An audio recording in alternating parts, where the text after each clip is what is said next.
Salut la communauté d'Amis Sagro, j'espère que vous allez bien. Ok, je suis venu encore ce jour pour une nouvelle vidéo. Et ceci c'est pour réveiller nos parents, pour réveiller nos frères, pour réveiller tout le monde en quelque sorte. Vous savez, sur cette chaîne, nous formons les gens en entrepreneuriat agricole, nous assistons les gens, appui et conseil, nous aidons les gens à installer les fermes d'agriculture et beaucoup d'autres choses, la motivation aussi et des innovations.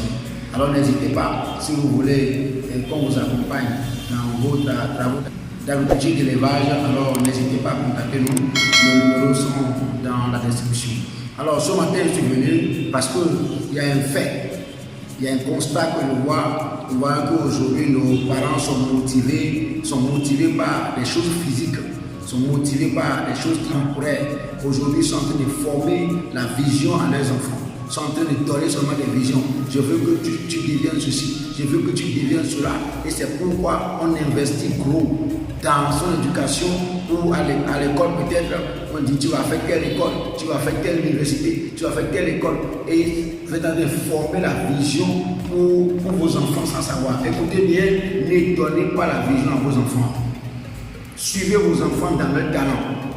Je suis venu spécialement pour ça aujourd'hui parce que les gens croient que c'est l'école seulement qui va faire prospérer. Non, l'école permet d'ouvrir nos pensées, nos idées et se développer. Je vais prendre seulement un exemple aujourd'hui pour éclairer nos parents ou tous ceux qui sont dans le domaine. Vous voyez, à l'école, on nous a enseigné beaucoup de choses, mais quand vous finissez, vous connaissez ça théoriquement, mais la pratique, vous ne maîtrisez pas. Ça, c'est le système francophone et que nous découvrons. Mais nous devons quitter, nous devons aller au-delà de ça. À l'école, on nous a appris que peut-être, si tu prends 3000 plus 2000, ça fait 5000. 3000 plus 2000, ça fait 5000. Donc l'élève qui répond comme ça au cours primaire, 3000 plus 2000 égale 5000, il est très intelligent. Il est intelligent, il a 10 sur 10, il a 20 sur 20. Mais celui qui dit 3000 plus 2000 égale 10 000, on va dire non, lui n'est pas intelligent. On fait toutes les démonstrations mathématiques pour lui montrer. Demain, si on pose encore 3000 plus 2000, lui dit 10 000, on dit il n'est pas intelligent, il est bête. Il faut le chasser. On va dire ton enfant là ne travaille pas, il ne fait rien. Je vais vous donner encore un autre exemple. En 6e, on nous avait appris, pour ceux qui ont été juste là-bas, on nous avait appris l'ensemble des nombres naturels qu'on appelle grand N.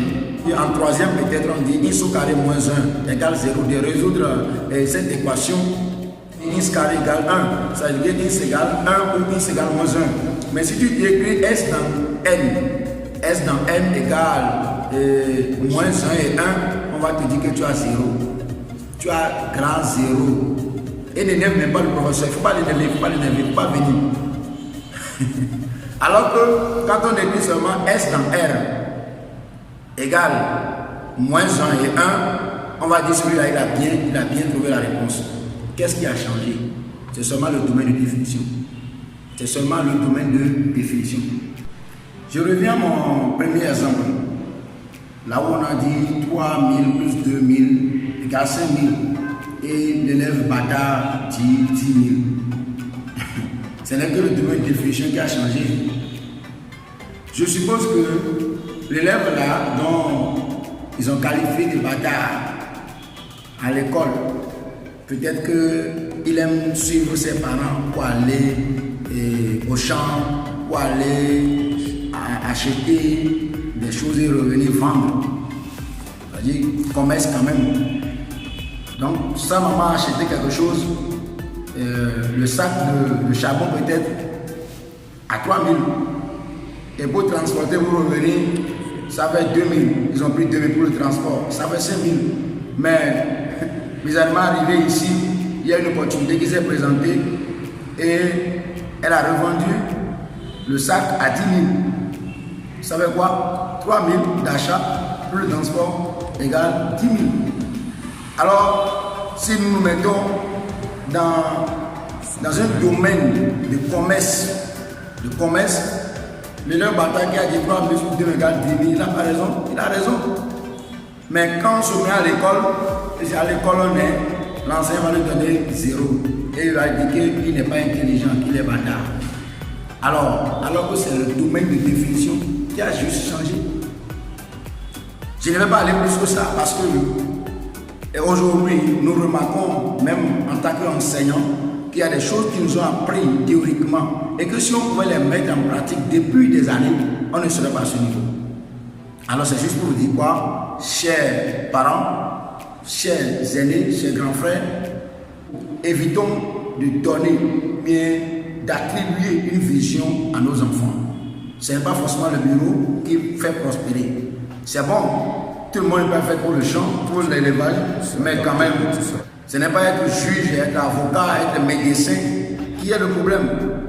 Non, est-ce que tu aimes réellement ce que tu fais? Est-ce que là où tu es sûr que tu n'as pas d'autre talent qui va te faire prospérer que là où tu es et tu es là en train de te débattre, toujours ces débattements, alors que tu as des talents qui peuvent te faire voler. Simplement, personne n'est bâtard, personne n'est nul, chacun a son talent. Va découvrir tes talents. Parents, découvrez les talents de vos enfants. Découvrez le domaine de définition de vos enfants et vous verrez qu'ils n'ont pas de limites. Alors, je vais finir par ceci. Tout ce que vous avez besoin pour réussir dans la vie, c'est découvrir votre vision, c'est découvrir vos talents. Si vous aimez cette vidéo, abonnez-vous à la chaîne et aussi partagez pour que la communauté grandisse.